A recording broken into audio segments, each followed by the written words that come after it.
ॐ नमः सिद्धेभ्यः।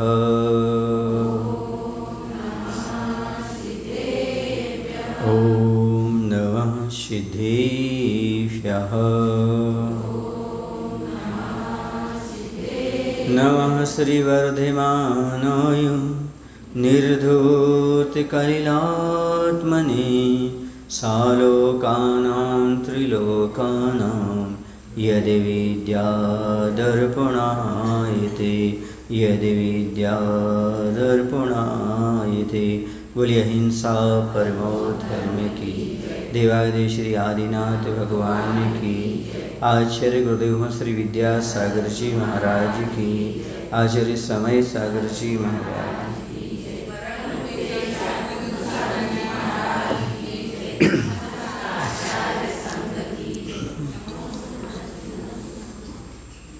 भले ही ज्ञान कितना भी हो,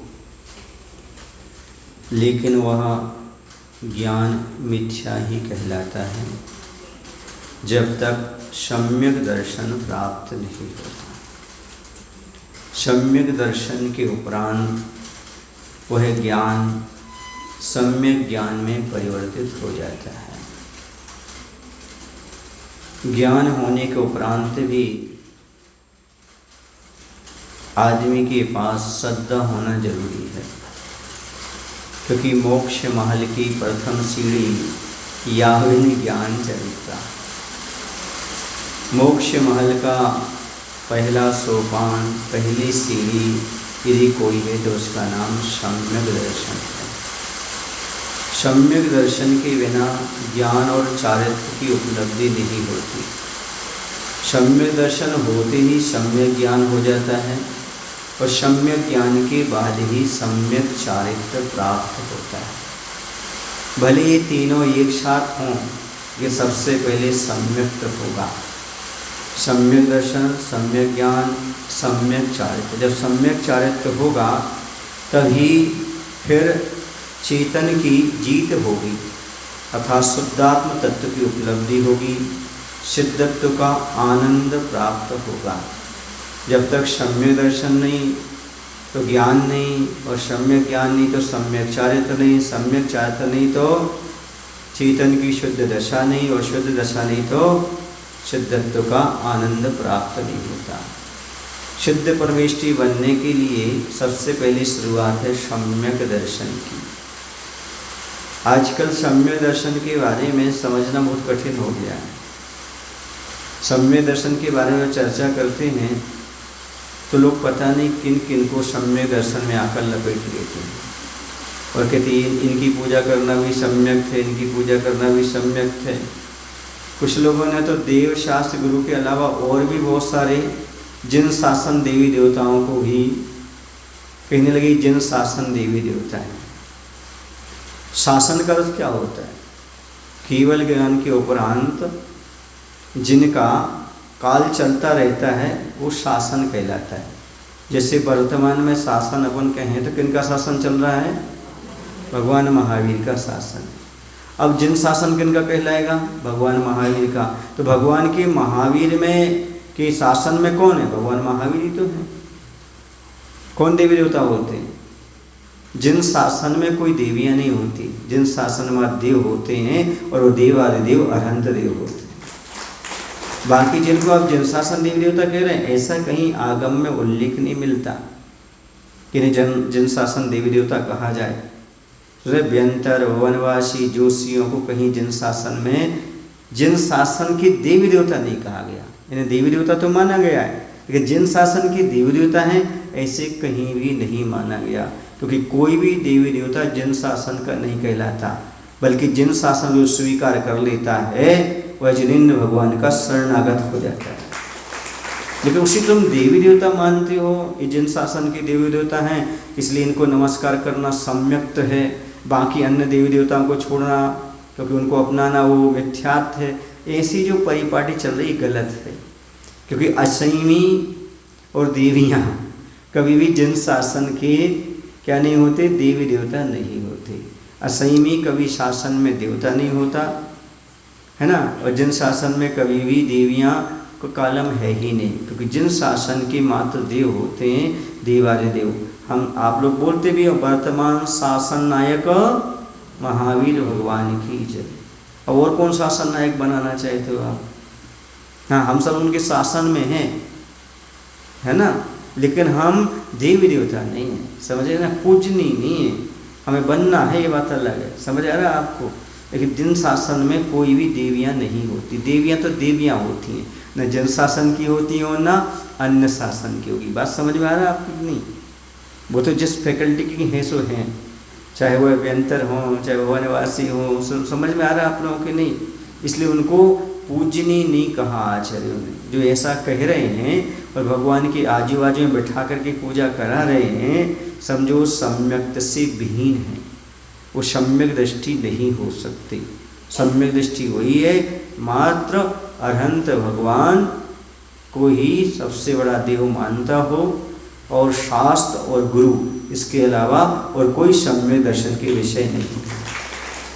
इन तीनों पर श्रद्धा रखने को सम्यक दर्शन कहा है। आप तो पग मनोल्लंघ हो, है ना, जिनवाणी चलो कोई दिक्कत नहीं, मान लेंगे, लेकिन जिनवाणी का अर्थ ये नहीं है कि जिनवाणी एक देवी बना करके बैठा दो आप, भी सरस्वती देवी हो गई, ये परिकल्पना नहीं कही हमारे यहाँ। सरस्वती माने जिनवाणी, साक्षात जिनवाणी को नमस्कार करो। समझ आ रहा है आपको कि नहीं? उस देवी के चक्कर में दो देवियाँ और आजू बाजू में रख दो, सरस्वती भी रख दो, बाद में और कोई रख दो, और केवल नमस्कार करो, तो कैसे बनेगा? समझ गए ना? तो हमारे सरस्वती माने जिनेंद्र भगवान की वाणी ही सरस्वती है। ही शारदे माँ, चाहे शारदे माँ कह लो, चाहे सरस्वती माँ कह लो, चाहे कुछ भी कर लो, समझ रहे ना, वो मात्र जिनवाणी है भगवान की, जो दिव्य ध्वनि खिरी है, उसी को हम बार बार नमस्कार करते हैं। और कोई भी देवी की परिकल्पना नहीं है, दिव्य ध्वनि को ही सरस्वती देवी के रूप में स्वीकार किया गया। कोई स्वर्ग की देवी नहीं है कि 4 हाथ वाली, की 2 हाथ वाली, की मुकुट वाली, ऐसा कुछ भी नहीं है। समझ आ रहा? जो बना करके रखा है स्वाध्याय का अभाव है। किसका अभाव है? स्वाध्याय का अभाव होने से सारी चीज़ें विकृतियाँ पैदा होती। इसलिए सम्यक दर्शन के बिना ज्ञान नहीं, और सम्यक ज्ञान के बिना सम्यक चारित्र नहीं, सम्यक चारित्र के बिना शुद्ध चेतना की अनुभूति नहीं, और जब तक शुद्ध चेतना की उपलब्धि नहीं, तब तक शुद्धत्व की उपलब्धि होने वाली नहीं। जिन जीवों को संसार में भटकना है वो कुछ भी मान्यता बनाकर बैठ जाएं, भटकते रहें। लेकिन यदि आपको कल्याण करना है वास्तव में, अब आप कहेंगे महाराज हम तो संसारी हैं, तो अनादिकाल से तो संसारी रहे तुम, अब तो कुछ करना है हम उनको, अब तो संसार छोड़ना है। जिन धर्म की शरण क्यों मिली? संसार को छोड़ने के लिए जिन धर्म की शरण क्यों मिली? ताकि तुम सही विवेक रक्षक हो। सत्य क्या है, असत्य क्या है, मिथ्यात्व क्या है और सम्यक्त क्या है। अभी भी तो उसी में पड़े रहो कि हम तो भैया संसारी प्राणी हैं, हम तो सब चीज़ चाहते हैं, इसलिए भगवान कुछ देते नहीं, इसलिए हम देवी देवताओं को नमस्कार कर लेते हैं, वो हमें देते हैं। ऐसी धारणा गलत है, ध्यान रखना। जो भगवान के यहाँ मिलता है दुनिया में कहीं नहीं मिलता। हमारे भगवान देते नहीं है, ऐसा एकांत है। हमारे भगवान देते हैं, ये भी एकांत है। समझ आया ना? अनेकांत को स्वीकार करो। भगवान देते नहीं हैं, लेकिन हम भगवान की भक्ति करके प्राप्त कर लेते हैं, ये सही है। भगवान निमित्त मात्र हैं, उनको निमित्त बना करके हम ले लेते हैं। लेकिन यदि देव देवताओं की आराधना करोगे तो क्या देके जाएंगे? वो आपको कुछ नहीं देने वाले आपके लिए। आज तक कौन को क्या दे दिया? बता दो हमें, क्या दे दिया उन्होंने, क्या आपको मिल गया? उनके पास हो तो आपको दें। समझ आ रहा है? और ये मोक्ष मार्ग का प्रकरण है। मोक्ष मार्ग की सामग्री देवी देवता नहीं दे सकते। ये सामग्री तो आपके लिए पुण्य प्रकृतियों से प्राप्त होने वाली है। देवता भी तभी सहयोग करेगा जब तुम्हारा पुण्य होगा। और पुण्य किससे होगा? सम्यक्त से। मिथ्या से पुण्य नहीं बढ़ने वाला। मिथ्या तो पाप रूप है और पाप में ले जाएगा।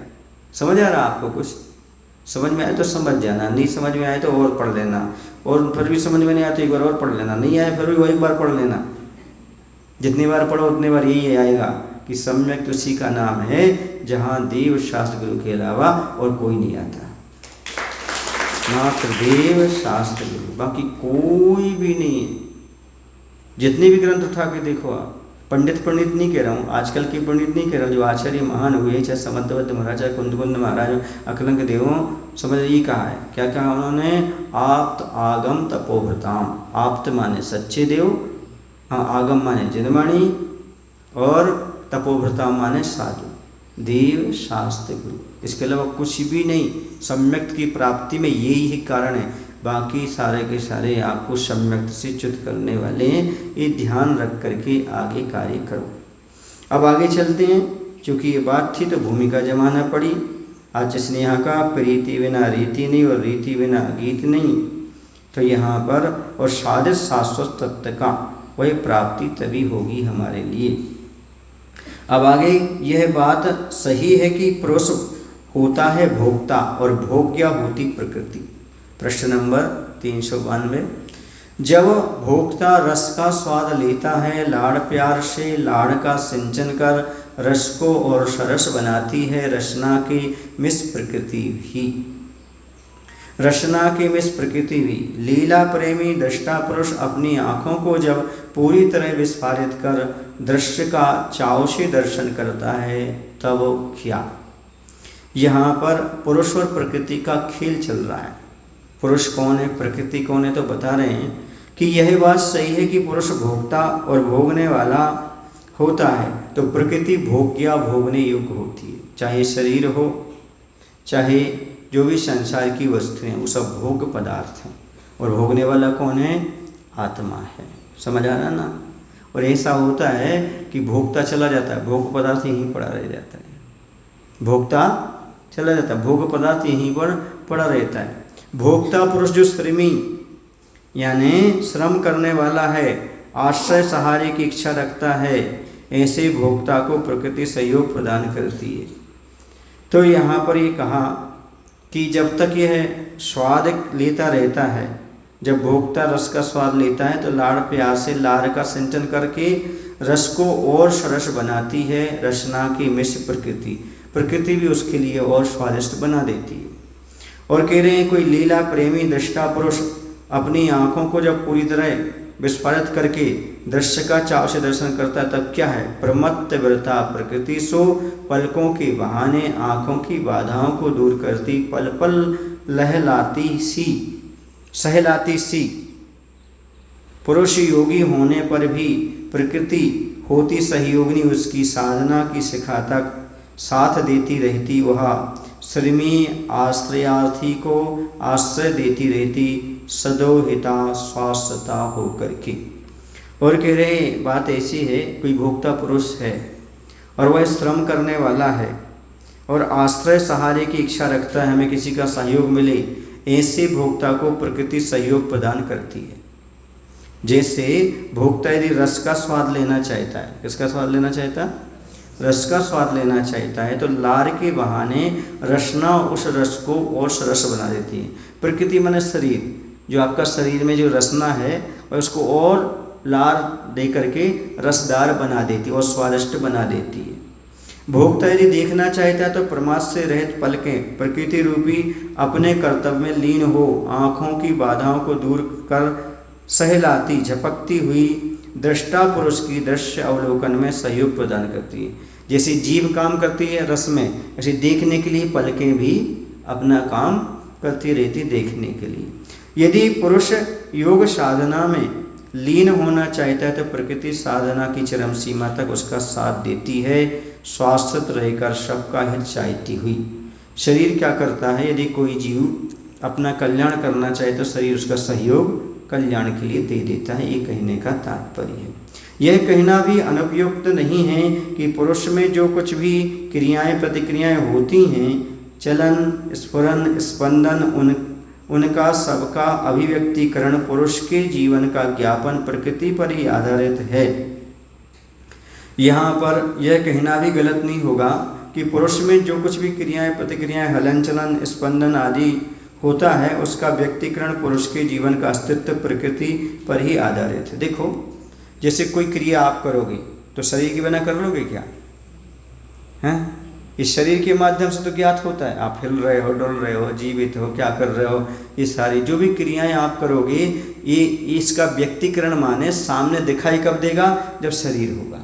क्या होगा, शरीर के माध्यम से आप जाग रहे हो, उठ रहे हो, बैठ रहे, जो भी क्रिया कर रहे इस शरीर के माध्यम से ही व्यक्त होता है।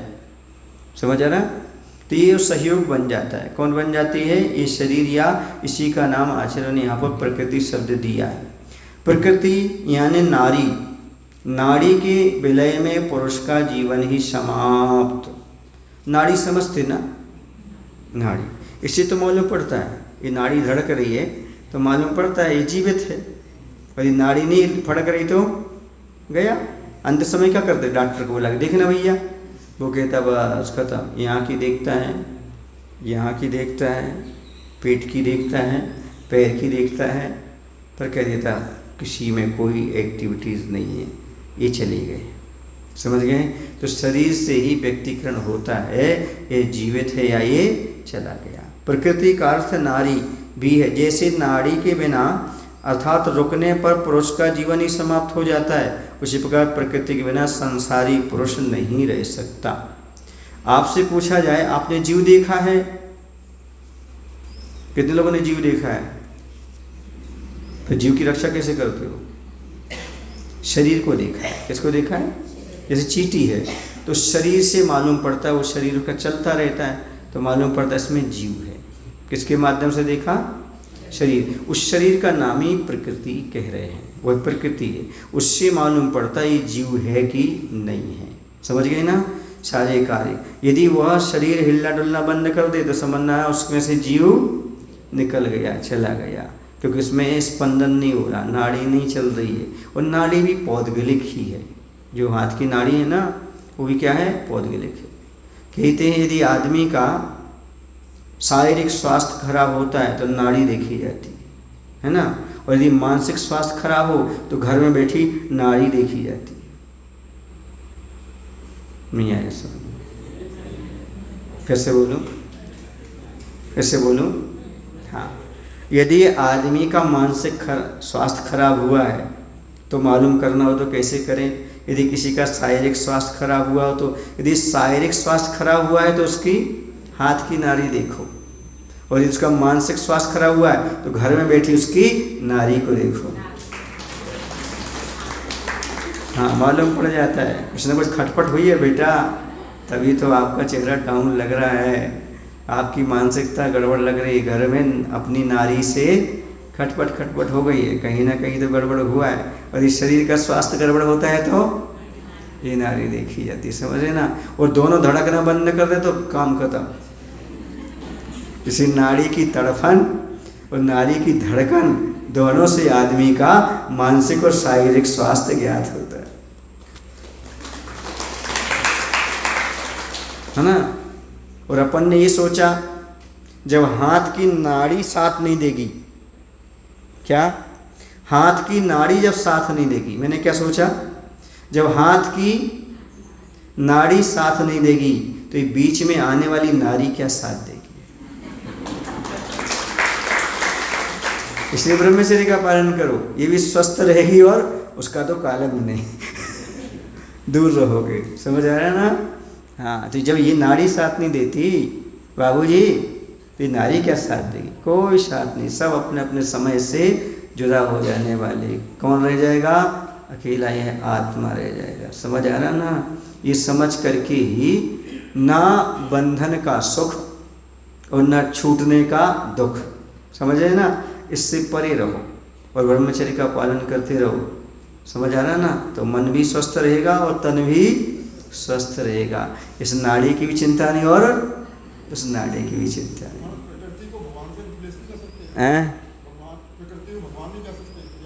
नहीं, यहाँ पर भगवान नहीं लिया है, यहाँ पर शरीर लिया जा रहा है, क्योंकि वह बीमार हो गया। कौन? सेठ बीमार हो गया है। सेठ बीमार जब हो गया है तो उसका देख रहे, स्वास्थ्य देख रहे हैं क्या गड़बड़ी हो रही है, तो खाना पीना छोड़ दोगे तो शरीर साथ कहाँ से देगा? समझ आया ना? वो बात करी। भगवान तो फिर भी साथ देता है। नहीं, यहाँ पर जो प्रसंग होगा वही प्रसंग में चलेंगे हम। आप प्रसंग से नहीं उठाएंगे, अपने मन से नहीं लगाएंगे, वरना अर्थ का अनर्थ हो जाता है। जो प्रसंग चलता है उसी प्रसंग के अनुसार अर्थ लिया जाता है। कभी हमेशा लिंक से चलता है, लिंक से हट जाएगा तो कविता ही बिगड़ जाएगी। समझ गए? चलिए, और सिद्धांत होता है, सिद्धांत में किसी प्रकार की अन्य चीज प्रवेश नहीं करती। तो यहाँ पर प्रकृति के बिना संसारी पुरुष नहीं रह सकता। किसके बिना? हाँ, भगवान के बिना संसारी रह लेगा, लेकिन शरीर के बिना कहाँ संसारी दिखेगा? जरा बताओ तो आप। कुछ लोग ऐसे जो नास्तिक है, भगवान को नहीं मानते, पर जिंदा है कि नहीं है, लेकिन शरीर के बिना आपको दिखेंगे वो? तो शरीर जो है ना वह ज्ञात कराता है ना। भगवान ज्ञात नहीं कराते कि तुम मनुष्य हो और चल रहे फिर रहे हो, तुम्हारी जो एक्टिविटीज़ है वो शरीर से मालूम पड़ती है। समझ आ रहा है? चलो, यह कहना भी अनुपयुक्त नहीं है कि पुरुष में जो कुछ भी क्रियाएं प्रतिक्रियाएं होती हैं वो किससे होती हैं? ये सब शरीर से, प्रकृति से हुआ करती। अंत में यह भी ज्ञातव्य है कि प्रकृति में वासना का वास ना है, सुरभि यानी सुवास का वास अवश्य है।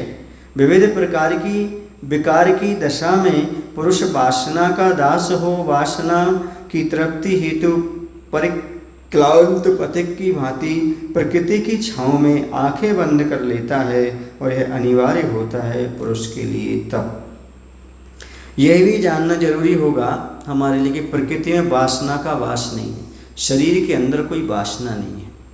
इसके अंदर, शरीर के अंदर ये वासना किसके अंदर रहती है?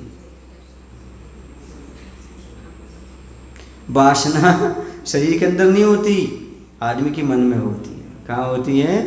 ये वासना शरीर में नहीं। शरीर में तो बस सबके होना चाहिए, क्यों नहीं है? ये वासना और विकार हमारे मन की परिणति है। किसकी परिणति है? आत्मा से उत्पन्न हुई है, ये शरीर की नहीं है। वासना का वास है ही नहीं प्रकृति में, यानी प्रकृति कभी विकार से युक्त नहीं होती, शरीर कभी विकार से युक्त नहीं होता। अपितु सुरभि यानी परहित की सुगंध ही उसमें पलती है। ये शरीर हमेशा दूसरे का हित करने में लगा रहता है। समझ आ रहा है आपको? मायना नहीं समझिए आप। मायना ये है कि शरीर में विकार होता, किसमें विकार होता? तो सब में विकार होता नहीं। आपके अंदर के भाव शरीर को देखकर विकार पैदा कराता है। जब तक आपके मन में कोई विकल्प ना हो तब तक दिगंबर मुद्रा में खड़े रहो, कोई आपके शरीर में विकार आने वाला नहीं है। और मन में विकार आया तो शरीर में विकार उत्पन्न होने लगता है। शरीर में कोई विकार नहीं होता। विकार कब आता है? जब आपके मन में विकार आता है। समझ रहे ना? वरना कोई मुनि नहीं बन पाता, कोई आत्मकल्याण नहीं कर पाता। विकार मन में हो तो शरीर में कब आता है? जब मन में हो। और यदि मन में नहीं है तो शरीर में विकार आएगा ही। दिगंबर मुद्रा के साथ कहीं विचरण करो, आपके शरीर में विकृति आ ही नहीं सकती, क्योंकि मन में विकार नहीं। समझ आ रहा ना? ये बात समझिए इसके लिए। शरीर नहीं करता, ये हमारे अंदर होता है। कब? जब अंदर में विकृति पैदा होती है। और इसके साथ ही साथ कह रहे हैं कि अनेक प्रकार के विकार भीतरी कर्मोदय और बाहरी वासना उत्पत्ति में बाह्य कारण की अवस्था में जब पुरुष विषय वासनाओं का दास बनाए उसे पूर्ण करना चाहता है, तब प्रकृति की छाँव में आंख बंद कर बैठ जाता है थके हुए राहगीर की भांति। और यह आवश्यक भी होता है पुरुष के लिए। और जब थक जाता है तो शरीर से रेस्ट मिलता है उसे। किससे मिलता है? शरीर ही उसके लिए परिक्लांत पथिक को, जैसे वृक्ष छांवदार वृक्ष सहदेव देता है ना, ऐसे शरीर को शांति से वह रखता है, तब उसकी थकान दूर हुआ करती है। समझ आ रहा? अब आगे कहते हैं इमली का सेवन तो दूर रहे, इमली का स्मरण भी मुख में पानी लाता है। जो महिलाओं से पूछो ना, बच्चियों से जो इमली खाते हैं, स्वस्थ मुख में पानी लाता है। स्वस्थ की नहीं, प्यास से पीड़ित पुरुष की। जो स्वस्थ उसको नहीं, लेकिन जो प्यास से पीड़ित है उसके लिए। यह तो स्वाभाविक है, किंतु आश्चर्य की बात तो यह है कि भोक्ता के मुख में जाकर भी कभी भी इमली के मुख में पानी नहीं आता। हाँ, रक्ता आसक्ता सी लगती है पुरुष में प्रकृति तब। यहाँ पर बहुत अच्छी बात कही जा रही है। आपको मालूम है, जो व्यक्ति स्व यानी स्वयं में लीन हो स्वस्थ कहलाता है। स्व अस्ता यदि स्वस्था, जो अपनी आत्मा में लीन है वो कैसा है? स्वस्थ है। जो स्व यानी अपने आप में स्थित है, ऐसे स्वस्थ पुरुष के लिए नहीं, किंतु जिसे पर पदार्थ को ग्रहण करने की चाह सता रही है, ऐसे प्यासे पुरुष को इमली ही नहीं, इमली के नाम से ही मुख में पानी आ जाता है। यह तो स्वाभाविक है, किंतु यह आश्चर्य है कि भोक्ता के मुख में जाकर भी इमली के मुख में पानी नहीं आता। समझ आ रहा है? ऐसी दशा में प्रकृति पुरुष में लीन सी लगती है। आचार्य भगवान क्या कह रहे हैं? जिस व्यक्ति को प्यास लगी हो, उसे इमली का नाम भी सुन करके मुंह में पानी आ जाता है ना। और जिसे प्यास नहीं लगी उसे नहीं आता, लेकिन जिसे प्यास सता रही उसके लिए लगती है। लेकिन इमली अंदर जाकर भी गीली नहीं होती, उसको पानी नहीं आता। किसको? इमली को। जब आप उसको चबाते हो तब आपका ही, हाँ, मुख के अंदर जाने के बाद भी नहीं। यहाँ इमली तो मात्र नाम है, वास्तव में ये है संसार के जितने भी पदार्थ हैं उन्हें कौन चाहता है? जो कि बीमार है। कैसा बीमार है? जो विषयों में पड़ा हुआ विषयासक्त व्यक्ति है। जो आत्मा में लीन है उसे विषयों का नाम सुनते कभी मुख में पानी नहीं आता। जो विषयों की चाह रखता है उसे आता, लेकिन विषय भोगते हुए भी विषय कभी गीले नहीं होते, उनको रस नहीं आता। रस किसको आता है? आदमी को ही आता है। समझ आ रहा है आपको कि नहीं? कोई पदार्थ नहीं चाहता कि आप मुझे भोगो, और आप हर पदार्थ को भोगना चाहते। बोलो ना, कभी कोई पदार्थ कहता हमें खा लो भैया? नहीं कहता, आप जबरदस्ती खाते जाते हो। ऐसे यहाँ पर कहा जा रहा है।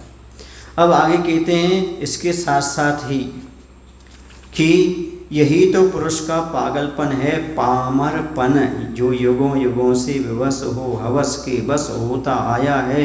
और यही तो प्रकृति का पावनपन है, पारदपन, जो युगों युगों से परवश हुए बिना सौवश हो पावस बन बरसती है। और पुरुष को विकृत भेष आवेश से छुड़ाकर सौवश होने को विवश करती, पथ प्रशस्त करती है। अब आगे कह रहे हैं जो युगों युगों से विषय वासना के वशीभूत होता आया है, ऐसे पुरुष का यही तो पागलपन है, मूर्खपना है। सुन रहे? पागलपन कह लो, पामर माने मूर्ख भी कहते हैं, पामर माने पापी भी कहते हैं। तो कह रहे हैं ये पागलपन नहीं तो उच्चा, ये पागल नहीं तो क्या है? हाँ, उच्चा बेड़ा बेड़ा है चाय दे, हाँ उच्चाई दे, है ना? तो पागल है क्या? बेड़ा है क्या? अनादिकाल से युगों युगों से मात्र भोगों की इच्छा रख रहा है, तो विषय वासनाओं के वशीभूत है। हर भाव में जहाँ जाता वहाँ विषय वासना चुनता है, जहाँ जाता वहाँ पाँच में लीन हो जाता है, पंचेंद्र के विषयों में लीन हो जाता है। ये पागलपन नहीं तो और क्या है? कहते इसे जुनून नहीं तो क्या कहें? तुम उसी के होगा जो तुम्हारा नहीं हो पाया। ये शरीर ये विषय कभी तुम्हारे हुए हैं क्या? हमेशा रुलाते रहे, फिर भी तुम इन्हीं के वशीभूत होते रहे, पागल बने रहे। पंचेंद्र के विषयों में पागल बना हुआ आदमी की बात कह रहे हैं। ये पागलपन नहीं तो और क्या है? मूर्खपना नहीं तो क्या है? ये बुद्धिमानी कही जाएगी क्या? बार बार विषयों को भोगने के बाद फिर उसी विषय भोग में लग गए, उसी में लग गए, उसी में लग गए। ये पागलपन है। समझ आ रहा? स्वर्ग में थे, वहाँ स्वर्ग में सोचा था हे भगवान हम नीचे जाएंगे, अब हम संसार में नहीं फंसेंगे, विषयों में नहीं फंसेंगे, सच्चे देव शास्त्र को पा करके और अपना कल्याण करेंगे। और यहाँ आए तो वही पागलपन में लग गए, वही विषय भोग, वही स्त्री, वही धन, वही सारे की सारी चीज़ें। समझ आ रहा? स्वर्ग में तो खूब भावना भाई थी, नीचे जाऊंगा, मनुष्य बनूंगा, भगवान के चरणों में, गुरु के चरणों में जाऊंगा, कल्याण करूंगा। लेकिन यहाँ वही में रंग गया, वही यहाँ आया सब भूल गया। समझ आ रहा? उसी की बात करिए, पागलपन नहीं तो क्या है? प्रकृति का युगों युगों से दूसरों के अधीन हुए बिना अपने स्वभाव को जानते हुए पुरुष को भी स्ववश होने के लिए प्रेरित करना ही प्रकृति का पावनपन है। और ये शरीर हमेशा कहता है मैं तुम्हारा हो नहीं सकता, तुम भी अभी भी चीत जाओ, हम तुम्हारे कभी होंगे नहीं, तुम पावन बन जाओ, आत्मा कल्याण करो। कौन कहता है? ये शरीर। बोलो ना, शरीर साथ नहीं देता। वही तो आपको बता रहा है मैं आपका साथ देने वाला नहीं हूँ भैया, सुन लो, मेरा स्वभाव ये है, मैं किसी के अधीन रहने वाला नहीं हूँ। और भी कहता है स्ववश होने के कारण प्रेरित करता है, मैं स्वयं के बस में हूँ, आपके बस में नहीं हूँ। तभी तो जब चाहूँ जब बैठ जाऊँ, जब जाऊँ जब जो सो जाऊँ, मैं तुम्हारी सुनने वाला नहीं हूँ। समझ आ रहा ना? शरीर साथ देता है क्या? नहीं देता, लेना पड़ता है। वो कह रहा है मेरा यही पावनपन है, मैं किसी के अधीन नहीं होता। शरीर किसी के अधीन जब छूटना छूट जाता, आपसे बिना का एक झटका लगा, अटैक आया और तो मैं छोड़ के चला गया। बोलो ना भाई, ये कितना सा बहाना मिला, छोड़ के चला गया। बता तो शरीर कहता है मैं आपके अधीन नहीं हूँ, मैं बस में रहने वाला नहीं हूँ, आपको शिक्षा दे रहा हूँ, आप भी ऐसे करो, इस शरीर के अधीन मत हो। समझ आ रहा आपको? ये आचार्य भगवंत कह रहे। और कहते वह पावश बरसती है और पुरुष को विकृत भेष आवेश से छुटा करके 100 वर्ष होने को विवश करती है, उसका पथ माने मार्ग प्रशस्त करती है, पावनमय जीवन बनाती है, संसार के उस पार मुक्ति को देने वाला पुरुष ये बताता है। और कह रहे हैं पुरुष और प्रकृति इन दोनों के खेल का नाम ही संसार है। समझ आ रहा? यह कहना मूढ़ता है मोह की महिमा मात्र, खेल खेलने वाला तो पुरुष है और प्रकृति खिलौना मात्र, स्वयं को खिलौना बनाना कोई खेल नहीं है, विशेष खिलाड़ी की बात है ये। क्या कह रहे हैं? सुनो, संसार के उस पार मुक्ति को देने वाला पुरुष खिलाड़ी वाला विशेष पुरुष ही परमात्मा बनता है। संसार के उस पार को देने वाला पुरुष खिलाड़ी है जो प्रकृति को खिलौना बनाता है। पार किसको जाना? आत्मा को। और खिलौना किसको बनाए? शरीर के लिए, है ना। जो प्रकृति को खिलौना बनाता है किंतु स्वयं को खिलौना बनाने वाला विशेष पुरुष ही परमात्मा बनता है। न्याय में खिलौने का तो ध्यान का विषय। किसका विषय? अभी तक संसारी प्राणी शरीर को ध्यान का विषय बनाए रखा है, लेकिन जिससे परमात्मा बनना हो वो स्वयं को खिलौना बनाता है। स्वयं खेल, स्वयं खिलौना, स्वयं खिलाड़ी। समझ गए ना? खेल सको तो खेल लो एक अनोखा खेल, स्वयं खिलाड़ी खिलौना, स्वयं बनो तुम खेल। क्या? एक अनोखा खेल है, माने आत्मा ही खिलाड़ी, आत्मा ही खेल और आत्मा ही खिलौना। अब शरीर नहीं, ध्यान करो तो किसका? आत्मा के द्वारा आत्मा का ध्यान करो। ये है स्वयं खिलौना, स्वयं खिलाड़ी, स्वयं खेल। ध्यान का विषय सो आत्मा, ध्याता सो आत्मा और ध्येय सो आत्मा और ध्यान सो आत्मा। समझ आ रहा? आत्मा के लिए कुछ नहीं हो, ये है परमात्मा बनने का तरीका। क्या बनने का तरीका? परमात्मा। शरीर का ध्यान नहीं करना, शरीर आश्रित किसी चीज का ध्यान नहीं करना, स्वयं को खिलौना बनाने वाला विशेष पुरुष ही परमात्मा बनता है। इस बात को कभी भूलना नहीं चाहिए। समझ आ रहा? स्वयं ही बनते, दूसरा बनने वाला नहीं है। और किंतु यह कोई साधारण कार्य नहीं है। मोही प्राणी पुरुष और प्रकृति के खेल को संसार मानना सो अज्ञान है।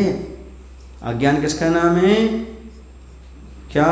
मोही प्राणी पुरुष और प्रकृति के खेल को संसार मानता है। वो कहता है ये शरीर और आत्मा का खेल ही संसार है, ऐसा मानता रहता है। वह व्यक्ति कभी भी क्या नहीं खेल सकता? आत्मा से नहीं खेल सकता। कुछ लोग ध्यान तो करते पर शरीर का ही ध्यान करते, और इसी का नाम संसार मानते हैं। वो गलत है, समझना है हमारे लिए। ये मात्र खेल नहीं है, स्वयं आत्मा को खेल बनाने का प्रयास करो, उसी से मुक्ति होने वाली है। दुनिया के लोग क्या कहते हैं? पुरुष और प्रकृति के खेल को संसार मानते हैं। ये सच्चा खेल नहीं है। समझ गए? इसी का नाम अज्ञान है। यानी दुनिया के लोग मात्र शरीर को ही आत्मा मान के चल रहे। जो भी करते क्रियाएं वो सब शरीर के लिए करते, सुबह से लेकर शाम तक शरीर के लिए ही करते हैं। यही संसार नहीं है। संसार में और कुछ भी है। आत्मा को खेलना, आत्मा का ध्यान करना, ये भी अभी संसार दशा में ही है। समझ आ रहा है ना? लेकिन क्या करें, कुछ ऐसे दार्शनिक हैं जो लोग मात्र इंद्रिय ज्ञान को ही सब कुछ मानते हैं। वो कहते हैं शरीर ही आत्मा है, एक खेल है। शरीर को आत्मा मान करके चलते हैं। उनके लिए बताया जा रहा है शरीर को आत्मा मानने वालों अभी और कुछ है, आत्मा ही सब कुछ है। समझ आ रहा? लेकिन वो नहीं मानता। वो कहता है यावत् जीवित घृणम जीवित ऋणम कृत्वा, नहीं, यावत् जीवित सुखम जीवित ऋणम कृत्वा घृतम पिबित भस्मीभूतस् देहस्य पुनरागमनम कुतः। वो कहते जब तक जियो सुख से जियो, ऋण लेकर भी घी पियो, हैं? ऋण लेकर भी घी पियो, क्योंकि इस शरीर के नष्ट हो जाने पर पुनर्जन्म नहीं होता। ऐसा मानने वाले हैं संसार में। कैसा मानने वाले? ये शरीर नष्ट हुआ और फिर पुनर्जन्म नहीं होता। ऐसे भी बहुत सारे संसार में मानने वाले आत्मा के अस्तित्व को मानते नहीं हैं। तो उनके लिए कहा जा रहा है भैया स्वयं को खिलौना बनाओ, शरीर से कब तक खेलते रहोगे? समझ आ रहा? हाँ। जो शरीर में रमण करे सो अब्रह्म, और जो आत्मा में रमण करे सो ब्रह्मचर्य। आचार्य ने एक बार प्रवचन किया था, चेतन का भोग ब्रह्मचर्य। एक पुस्तक भी निकली थी बहुत सारी, हमारे ज़माने में पढ़ते थे हम, चेतन का भोग ब्रह्मचर्य। चेतन का भोग यानी ब्रह्मचर्य किसका है? आत्मा का भोग करना, आत्मा में लीन होना, ये कहलाता है ब्रह्मचर्य। और शरीर में लीन होना अब्रह्म कहलाता है। शरीर को चाहना, शरीर में लीन होना, शरीर से क्रिया करना, ये अब्रह्म है। और आत्मा में लीन होना सो ब्रह्मचर्य है, क्योंकि ये चेतन का भोग है। तो ऐसा करो, पा लिया प्रकृति और पुरुष का परिचय, भेद मिला भेद खुला, प्रकृति का प्रेम पाए बिना पुरुष का पुरुषार्थ फलता नहीं, ये ध्यान रखो। कह रहे हैं चिकित्सकों के मुख से प्रकृति और पुरुष का सही सही परिचय मिला। ये सारे के सारे वैद्य लोग बता रहे हैं आत्मा क्या है और शरीर क्या है, जो वैद्य आए हुए हैं। तो यह सब परिचय मिलता है और समीचीन ज्ञान मिला, और यह रहस्य भी खुला कि पुरुष का पुरुषार्थ तभी सफल हो, लक्ष्य को प्राप्त कर पाता है, जबकि प्रकृति पुण्य कर्म का प्रेम अर्थात सहयोग उसे मिलता है। क्योंकि यही पुद्गल है। कर्म भी कैसे हैं? पौद्गलिक ही होते हैं। कर्म कैसे होते भाई? पौद्गलिक होते हैं। वो सांख्य मत वाले पुरुष और प्रकृति दो शब्द रखते हैं। प्रकृति माने कर्म और पुरुष माने आत्मा। तो यहाँ प्रकृति को पौद्गलिक लिया गया है, शरीर के रूप में और कर्म के रूप में। और यहाँ पर कहा जा रहा है कि देखो भैया, पुरुष का पुरुषार्थ तभी सफल होता है, वह लक्ष्य को तभी प्राप्त करता है, जबकि पुण्य कर्म का सहयोग उसे प्राप्त होता है। आप बहुत सारा पुरुषार्थ करते रहो, सफलता नहीं मिलेगी जब तक क्या नहीं है? पुण्य का उदय नहीं है। और पुण्य का उदय होता है तो थोड़ा भी करोगे तो बहुत बड़ी सफलता प्राप्त हो जाती है। इसको आदमी भूल जाता है। पुण्य का सहयोग भी बहुत काम करता है। पैसा कमाने में इतना मस्त हो जाता है कि पुण्य कोई चीज़ होती से भूल जाता है। एक सज्जन को आज हमने बताया था भैया कि बहुत 68 साल हो गए, अब तो कम से कम भोग की चीज़ें छोड़ो, अब तो कम से कम पुण्य की बात करो, आत्मा के कल्याण की बात करो। समझ आया ना? बहुत हो गया। किसी ने उनका परिचय बताया कि ट्रस्टी हैं, है ना? तो मैंने एक ही बात कही, सुनो क्या सुनी हमने सोचा आजकल ट्रस्टियों को धर्म में इंटरेस्ट कम हो गया है, इसलिए लोगों का उन पर से ट्रस्ट हट गया है। गलत कह रहे हो सही कह रहे हो? यदि ट्रस्टी लोग धर्म नहीं करेंगे तो उन पर विश्वास कौन करेगा? यदि धर्म करो तो विश्वास कर सकते हैं।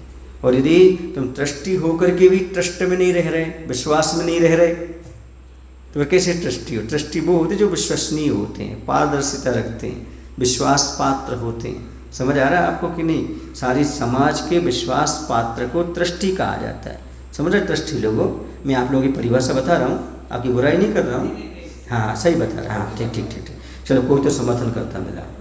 तो ट्रस्टी उसे कहते हैं जिसे सारे लोग ट्रस्ट में रखते हैं, या सारे लोगों को ट्रस्ट में रखता है। वो सबका विश्वास करता है और सब उसका विश्वास करते हैं, वही ट्रस्टी बनते हैं। और जिन पर कोई विश्वास ना करे वो ज़बरदस्ती के ट्रस्टी कहलाते हैं। उन्हें ट्रस्टी नहीं कहा, सब विश्वास के साथ जिसको नियुक्त करें वो ट्रस्टी है। समझ आ रहा?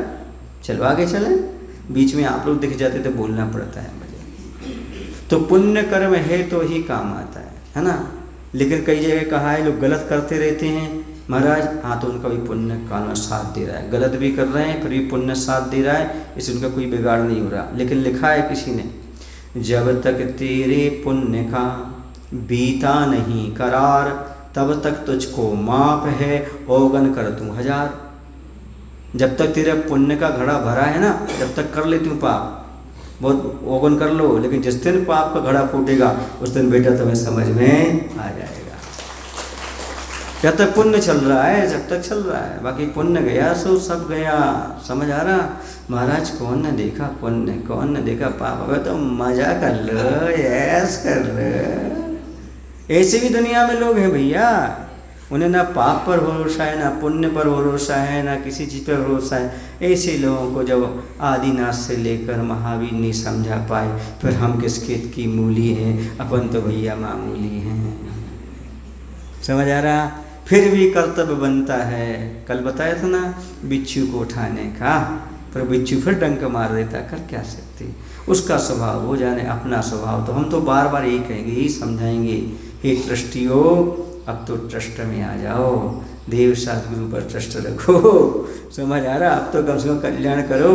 सर लगा के नहीं, कहीं भी की ट्रस्टी हो, सबसे यही कहना है मेरा, कम से कम देव सतगुरु पर ट्रस्ट रखो, विश्वास रखो, श्रद्धा भक्ति करो। ऐसा नहीं होता जिस पर श्रद्धा भक्ति हो उसके दर्शन की भावना हो, श्रद्धा भक्ति और उनकी प्रवचन की सुनने की भावना हो, उनकी भैयवत्ती की भावना, ऐसा हो ही नहीं सकता। यदि श्रद्धा भक्ति है तो देखो ना, एक मैं आपसे पूछना चाहता हूँ, वो कैसी माँ जिससे अपने बच्चे से प्रेम हो और बिना देखे रह जाए, उसे बिना छुए रह जाए, बिना खिलाए रह जाए? बोलो ना भाई, ऐसी कोई माँ होती दुनिया में क्या? ऐसी कौन सा सम्य दृष्टि होगा जो गुरु के दर्शन प्रवचन सुने बिना आहार भी बिना रह सकता है? तो सम्य दृष्टि हम कहें कैसे, बताओ तो जरा। जो बिना दर्शन के रह ले, मोटरसाइकिल से सामने से निकल जाएगा, नमस्ते भी नहीं करेगा, ऐसे कैसे सम्य दृष्टि बोले हैं? कैसे ट्रस्टी बोले ऐसे आदमी को? हम तो नहीं बोलते भैया। सत्य कटु होता है पर सत्य तो सत्य होता है। समझ आ रहा ना? तो उससे श्रद्धा होना चाहिए, भक्ति होना चाहिए, समर्पण होना चाहिए, तभी काम होता है। ऐसा नहीं कि मात्र बन गए ट्रस्टी तो ट्रस्टी के तुम भगवान हो गए क्या? ट्रस्टी बन गए क्या? भगवान को खरीद लिया क्या? संस्था को खरीद लिया क्या? ऐसा नहीं। ये तो महान पाप कर रहे हो, छल कर रहे हो, अपने साथ भी कर रहे हो और समाज के साथ भी छल कर रहे हो। और ऐसे छली व्यक्ति का कहीं भी कल्याण होने वाला नहीं है। मैं तो करुणा से बोल रहा हूँ, क्रोध नहीं। मुझे क्या लेना, मैं तो 4-5 दिन बचे हमारे तो चतुर्मास के, फिर कहाँ जाना पता नहीं। हाँ, जो है सो सही बात है, हमें थोड़ी ना कोई तुम्हारा यहाँ मठ बनाना, यहाँ रहना है। हम आपके कल्याण के लिए कह रहे हैं, ऐसे मत समझना कि महाराज को आज क्या हो गया, कौन के यहाँ भोजन कराए, ऐसी बातें कर रहे हो। तो भाई बेचारे को दोष मत देना। समझ में आ रहा ना? हाँ, चौकी वाले को दोष मत देना। और मैं कोई ऐसा नहीं, मैं तो ये कह रहा हूँ कल्याण के भाव बनाए। क्या बनाए? सबका कल्याण हो, सभी रास्ते पर चले, ऐसा मेरा भाव है। किसी के प्रति मेरा विद्वेष भाव नहीं है। और रख के मैं क्या करूँगा, तो साधु मेरा तो भाव ही रहता भैया सभी रास्ते पर। एक बार समझाओ, 2 बार समझाओ, 3 बार समझाओ, नहीं समझोगे तो भी समझाऊंगा। तो हमें बुरा कहोगे तो भी समझाएंगे, महाराज जी अच्छे नहीं बोलते तो भी हम कहेंगे। क्यों? क्योंकि हमें पता है तुम्हें पिंच हो रही है अंदर, इसलिए तुम्हें अच्छा नहीं लग रहा है। बोलो ना, गलत बात छोड़ना नहीं चाहते, इसलिए महाराज की बात स्वीकार नहीं करना चाहते। लग जाए तो अच्छी बात, मैं तो कहते एक बार ऐसा चुभ जाए कि तुम सुधर जाओ, सबसे अच्छी बात है। तो यहाँ पर ये कहा जा रहा है कि आजकल आदमी कहाँ आत्मा परमात्मा से, आत्मा परमात्मा से कोई मतलब नहीं है ना? धर्म से कोई मतलब नहीं है। टका कर्मम टका धर्मम टक टका टक टकायते, पैसा ही धर्म है, पैसा ही कर्म है, पैसा ही सब कुछ है। जिसकी दृष्टि में ये है उसे साधु कहाँ दिखेंगे? पूछो क्यों? पूछना क्यों? मूर्ख हो क्या? बताओ, लक्ष्मी किसके ऊपर बैठती है? उल्लू के ऊपर। उल्लू का, उल्लू है ना वाहन, लक्ष्मी का वाहन क्या है? उल्लू। और जिसके ऊपर लक्ष्मी बैठी हो, उल्लू है, उसे दिखेगा कैसे? उसे दिन में दिख ही नहीं सकता। जैसे उल्लू को सूर्य नहीं दिखता, समझ रहे ना, उसके प्रकाश में नहीं दिखता। उल्लू नहीं समझते आप लोग? समझते ना? हाँ, घू घू क्या बोलते हैं आप? हाँ, आप समझ गए आप। तो जैसे उल्लू को दिन में नहीं दिखता, सूर्य का प्रकाश नहीं दिखता, सूर्य नहीं दिखता, ऐसे ही जिसके सिर पर लक्ष्मी सवार हो जाए, ऐसे उल्लू आदमी को साधु नहीं दिखते, भगवान नहीं दिखते, मंदिर नहीं दिखता। उन्हें तो रात में टक टका दिखता और कुछ नहीं दिखता। ऐसा आचार्य कहते। मैं नहीं कह रहा हूँ भैया, बुरा तो नहीं लग रहा, लग जाए तो क्या कर लोगे? नमस्ते नहीं करोगे कल से, और क्या? वैसे नहीं करते थे और नहीं करोगे और क्या हो गया? वैसे कभी कर बात दिख गए तो जयराम जी कर लिया, ये करवा गए हैं, वैसे नहीं तो, पर हम कहेंगे तो, ताकि जो भोली वाली जनता है वो गड़बड़ ना करे, इनको तो उपदेश मिले, आगे चल के हम ट्रस्टी बने तो ऐसे ना बने। महाराज ने हमें खूब समझाया था, आगे आने वाली पीढ़ी को तो उपदेश मिल जाए कि आगे हमें एक तो भगवान कोई ट्रस्टी बनाए ना, क्योंकि हम देवशास्त्र गुरु की आराधना करना चाहते हैं, पैसों को अपने पास नहीं रखना चाहते हैं और अपना आधिपत्य नहीं जमाना चाहते हैं। ऐसी भावना बना, भगवान से कहना, भगवान मैं कभी समाज का अध्यक्ष मंत्री कुछ भी ना बनूं, एकमात्र सेवक बन करके आराधना करता रहूं। और यदि भूल से बन जाओ, है ना, कोई बना दे आपको अच्छा नेचर देख करके, तो ये कहना भगवान मुझे इससे बचाओ। किससे? रुपया पैसा से। मुझे पारदर्शिता, ईमानदारी, मैं समाज का विश्वास जीतूं।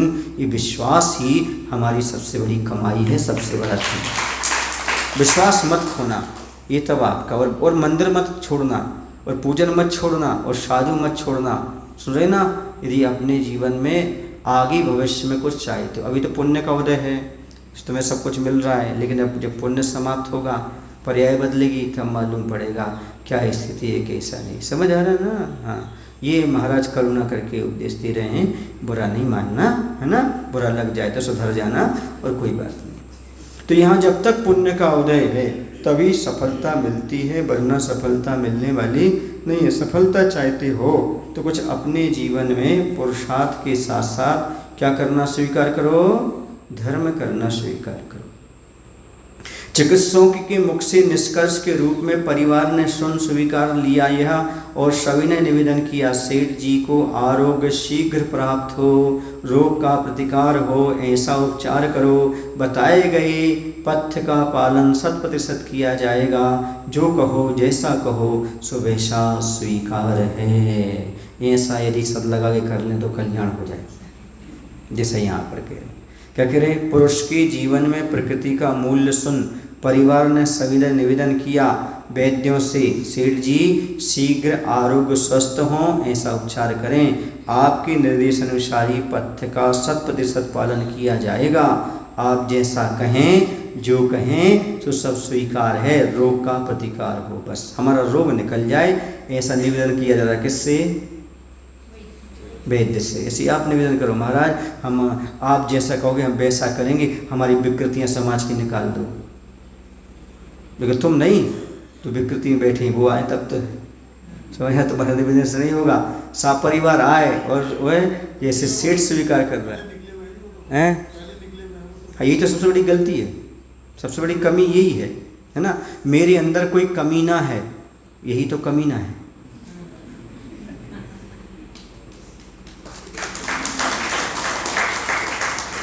मेरे अंदर कोई कमी ना है, जरूर उसके अंदर कोई, अब गाली नहीं देता मैं, पर आचिस ने मुखमाटी पहले लिखा है इसी में, जो ये कहता है कि मेरे अंदर कोई कमी ना है, जरूर उसके अंदर कोई, समझ आ रहा है ना? इसलिए कभी मत कहो ये सबसे बड़ी कमी है कि मेरे अंदर कोई कमी नहीं है। पहले अपनी कमी को स्वीकार करो। हाँ, मेरे अंदर कमी है, मैं इस कमी को दूर करना चाहता हूँ, तभी आपका सुधार संभव है, वरना नहीं। समझ गए ना? लिखना मत कमी ना है, कमी ना है, नहीं तो लिखते जाओ। हाँ, तो यहाँ लिखा है, अभी प्रश्न गिना देंगे आपको, एक प्रश्न में लिखा है, कहीं देखूंगा खोज करके।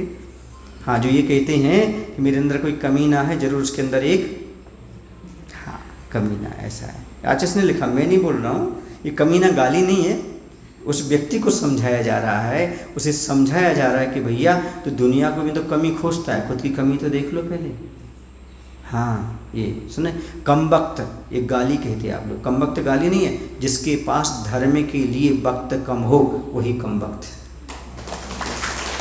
भोगों के लिए वक्त है, पैसा कमाने के लिए कम वक्त है, फैक्ट्री पर जाने वक्त है, सब कुछ करने वक्त है, गपशप करने वक्त है, सबके लिए भोगों के लिए वक्त है, लेकिन धर्म के लिए वक्त कम है, इसे कम वक्त है।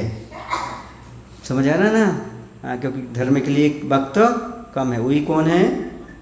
अब तुम लोग बोलते रहो। बोलो महावीर भगवान की, आचार्य विद्यासागर जी महाराज की। हे प्रभु, हम सभी को इतनी शक्ति, इतनी बुद्धि देने की कृपा करो, ताकि हम एक सामान्य गृहस्थ श्रावक, प्रभु के, गुरु के सेवक बन करके सबसे दूर हट करके अपने आत्म कल्याण में लग सकें। नमो विष्णु।